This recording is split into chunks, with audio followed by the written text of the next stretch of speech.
think I've been under this automatic assumption that all game development, or at least all programming, should happen in front of the computer.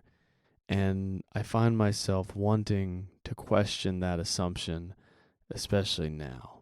And that's kind of what today's episode is going to be about. This is Game, Develop, Repeat, and I'm your host, Chris. Thank you for joining.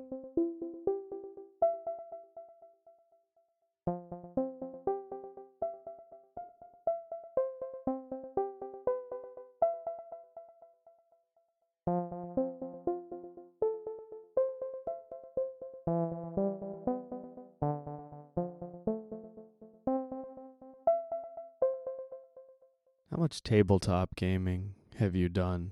Or how much, really anything other than computer and console gaming, right? Tabletop, playing games as a kid, running around in the snow, making up games, all that good stuff. Those are still games that have been created and generally completely separate from the computer. And there are games like chess that are brilliant and were created and developed long before computers ever existed. And yet, for some reason, when I think about game development, when I think about game design, more development than design, I get very locked in on the computer. I've seen people play around with making board games, and I've always been struck by how fast the initial process is on that. How much you can just dive in and start coming up with something right off the bat. Pen and paper, here we go, game idea. And I like that, and I'm struck by that, and I, today in particular, have been inspired to try to move towards that. I've not been playing that much tabletop stuff, but when I think about the experiences that I've had with tabletop gaming, specifically D&D and Pathfinder, they've been fantastic experiences. I have really enjoyed tabletop gaming. I really enjoyed playing Magic the Gathering as a kid. And I don't know why that hasn't registered in my head as a very different thing, because it's not, right? But the way that it's developed, I haven't thought a lot about the way that it's developed and explored that. And as a result, I think I'm missing some fundamental ideas behind making a game and then jumping forward sometimes. Now, there are reasons why, right? Like, you think about a top-down shooter, it's a little bit hard to develop that on pen and paper. It's a little bit hard to develop that with little pieces of paper that you move around on a table, but I guess you could, right? And this is something I'm very curious about, and I want to ask y'all about this, and I want to explore this some myself.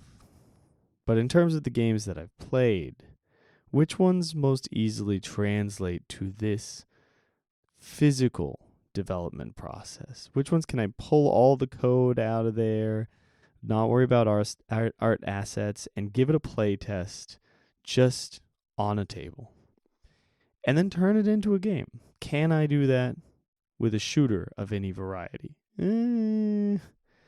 Maybe. Probably not. Can I do it with a trading card game? Absolutely, right? What about something more narrative? Something a little bit more of a visual novel thing? Yeah, of course. It's much closer to a novel. You can create that story and work your way through those choices without ever having actually coded the game and put the assets in and all of that. It's essentially just writing a book.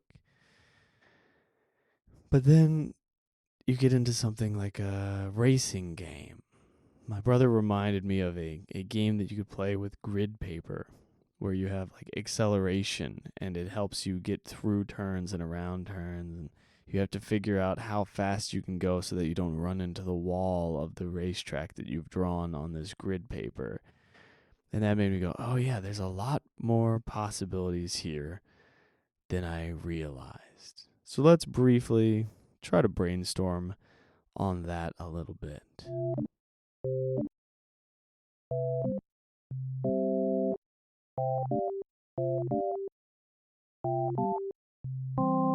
how might one go about making a physical version of a game?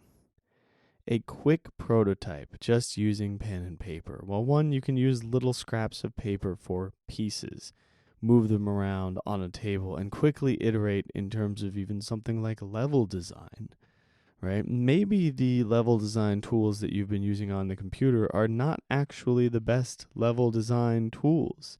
Maybe you lay out some grids that you have from a tabletop game you've been playing, or maybe you just put some grid paper down, get a little tiny piece of scrap paper in, and go, okay, 3 tiles up is the highest this character can jump. Let's lay out my platformer, right? I can go up 3 tiles. I can go over 2 tiles. That's it. Let's design this level. Let's figure out this puzzle. Let's see how hard it would be to make a good level with these specifications.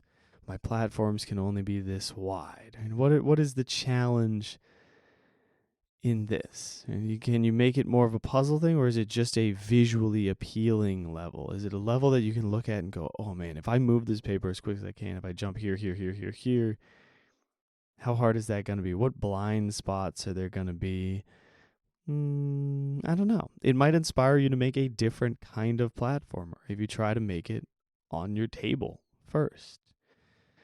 Now, I'm spitballing here because this is something I've not experimented with. I would have liked to experiment with it more, but it kind of occurred to me today before recording the podcast. So I haven't been able to experiment with it at all. But what about the top-down shooter idea? What about just a shooter in general? How can we turn that into something that we can prototype on the table in the physical world? And how close does the physical world prototype need to be to the final game product? I would assume you want it to be pretty close. I would assume you want a pretty decent like parity there, a pretty strong link, because you are testing it for fun on your physical prototype, right? But for those of us who aren't as quick at coding, or for those of us who get overwhelmed by the sheer number of things going on, it might be nice to isolate the fun. It might be nice to get rid of every other little detail and put it in the physical world and feel it and manipulate it with your hands and use the tools that you were born with and the tools that you went through kindergarten and first grade and high school and middle school with. Hopefully not in that order. I don't know of anybody who got sent straight to high school and then back to middle school and then, oh, whoops, maybe we put you a little too advanced in your coursework. But anyway, those tools that you're so familiar with, right? Why not use those? This is part of this thing where I assume that the computer is the perfect tool. I go to the computer and I go, if I can't do it here, how am I going to do it? Right? I've had this underlying passive feeling of like, a game development happens on a computer in an engine. I must learn an engine in order to develop a game. But that's nonsense. I remember when one of my friends was making a game in elementary school and showing me it and making all these cool cards, and I was so excited about it, right? I remember making up games on the playground. I remember all of this goofing around, making up games. Why in the world would it be necessary to learn a game engine to make a video game as a starting point? If you want to make a video game, yeah. We get there. We get to the game engine. Cool. Fine. But does that have to be the early drafting? I've heard several stories of successful games, and I'm sorry I can't quote things now, but this is from watching random documentaries from like NoClip and People Make Games, and I don't even remember which channel it was from.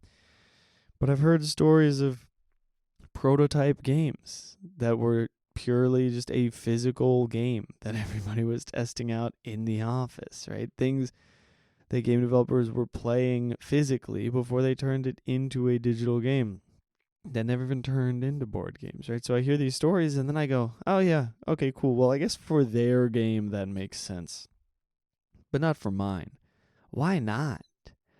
I think the challenge of turning whatever it is that you're making into a physical thing is solid.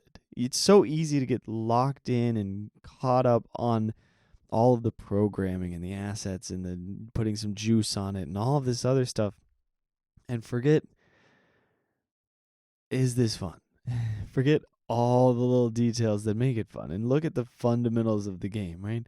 Like, sure, there's a flip side to this where you get too tied into the physical version of it and you're unable to break free of that. Oh, here's a thought experiment. What if your favorite game was a board game?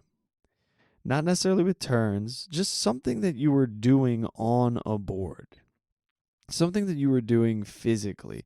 Maybe you can move as fast as you want, right? Maybe the turns are just you and another guy yelling at each other, and whoever hears the other person do the thing first, like elementary school rules, where you go, no, I already shot you, right? No, there's no formalized turn structure. I said bang before you did, and then somebody else goes, he did say bang before you did, bud.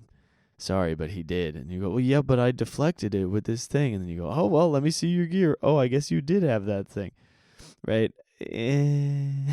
There's what game could you turn into that version of a physical game? Like the loosest version that still has some rules. And then of the rules that you have on your game, which ones can you then translate into a computer version much more effectively than in like a board game or a physical world? Like, you look at Skyrim. We got to go to Skyrim. Can we turn Skyrim into a board game if the first prototype for Skyrim was physical, in the world, something? If that was it, what would that look like? Right? What would we look at for a Skyrim game that takes place on a giant table? I'm imagining throwing Risk down and having the family play it and going, my God, this game takes forever to play, right? What would we do? We would have one gigantic area, one big expanse, one giant poster that you can move around on. And then in that poster, there are spots that you can go into that move you to another poster. And in those posters, there are little enemies that you can go and fight. And there are things that you can open up that give you a scroll that has a bunch of text and lore on it. And you read that text and lore, and it sends you to the next thing. Or you run into this guy, and he tells you what to do, right? You're essentially just making D&D, but not. You're making a weird version of D&D. A solo, single-player version of D&D, right? It's a weird, okay, I'm pitching something very strange now, I'm realizing, because the Morrowind, the Oblivion, the Elder Scrolls games are heavily inspired by those kinds of like tabletop RPGs. I mean, we can look at something like Baldur's Gate 3. I mean, clearly that's coming from the tradition of tabletop RPGs. But what elements of tabletop are better on tabletop and what elements are better on a computer?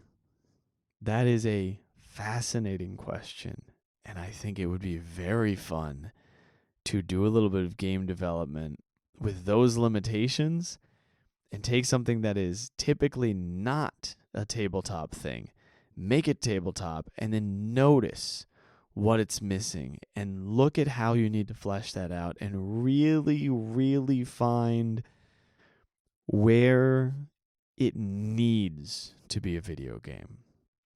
Now, separate from all of this, I like working with my hands, I'm finding. And I you may notice this. You may have noticed this across the course of many episodes.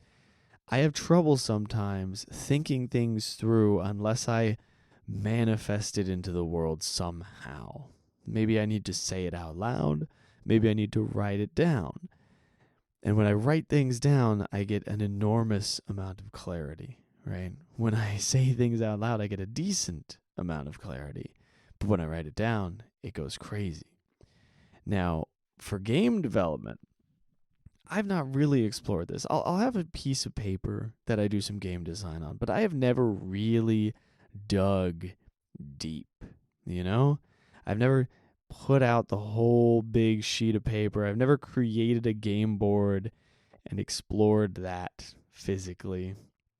I've never created a whole crazy in-depth design doc. And I feel like if I was doing that, I feel like doing it in person would give me a much more intimate understanding of what it is that I'm creating, how I feel about creating it. I'm sorry, I said in person. I meant by hand. Doing it in a human way, doing it physically, using my own body in a much more direct manner than typing and clicking and going through screens. It's not about the distraction. It's not about anything else. I don't know exactly what it is about. It's probably about a lot of things, but something about writing out the idea, something about mapping out the idea, drawing it, sketching it on several pieces of paper, throwing things together. I think that has a little special sauce in there, right? I looked up a little bit of research today while I was getting obsessed with this idea. By the way, this all comes from talking with somebody about journaling and thinking about the impacts of that and writing notes by hand and remembering oh man, people have said to me before that writing notes by hand is more impactful. I was I wonder where the research is on that. I'm going to look into the research on that because I also saw it in some marketing materials for Leichtterm, which is a journal company, like a notebook company. German. I was looking into that, and their marketing materials are thinking with your hand is their whole thing, and that made me think about things from school and this and that and the other. So they got me with their marketing materials. They got me thinking about this bigger thing and going, okay, but hold on, are they just grabbing? Are they just doing some marketing thing? I was wait, I'd go to Google Scholar, peruse a couple articles really quickly, just the summaries at the top of them, a couple quick research paper things, and then didn't go in too much depth, but just validated that this isn't just some random thing that people say. This is a genuinely researched phenomenon where writing things by hand versus typing, writing by hand is better for memory and for processing the information. And as technology gets more and more advanced and we lean in on AI and blah, blah, blah, and all of this stuff, I think the value of doing the work by hand increases exponentially. I think that little thing, that little bit of oh, I understand this on a deeper level. I feel this. I'm integrating the thing that I'm working on into my mind and really, really getting some deep thought on this. I think that is going to provide the kind of value that you simply cannot get through any technological means. That's my theory, anyway. And it's one that I want to explore. And hopefully this is an idea that I actually sink my teeth into and spend some time with. I have a lot of ideas. I have a lot of experiments that I want to run, and a lot of them will have a nice little impact. I did one where I was running the odds on things, where I just went, what is the chance of this versus that if I take this action? Which I got from, that one I got from a YouTube channel, Westenberg, J.A. Westenberg, which was great. And then I was oh, I'm going to keep doing this for a long time. And then I did it for a week. Maybe not even a full week, but it was very impactful. And then I go, okay, now next thing. Maybe stick with the thing that's working really well for a little bit longer, right? Maybe. But anyway, point being, hopefully I stick with some note-taking, some writing, and various versions of that. And drafting design ideas physically, making physical versions of game ideas. I want to stick with that for a little longer. So we'll run some experiments. We'll see how it goes. Which also makes me want to do some art and some drawing. But anyway, that's a conversation for another day. And now you see how I get distracted and start exploring other ideas, huh? I wonder how many of you can empathize with that. I have a feeling It's not just one or two. I have a feeling more than a couple of you are like, yeah, I get excited about one idea and then I get excited about another, and it's really hard to stick with one, but also I'm exploring cool things and that's exciting and I'm learning from all of them. So like it's good, right? And it is good.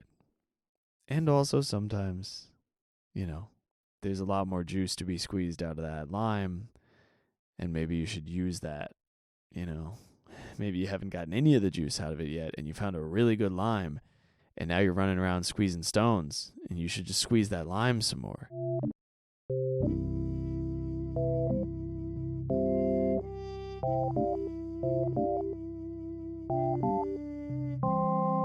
Here's my question for you this week. Are there any elements of your game development process that you feel are much easier to do by hand than at a computer?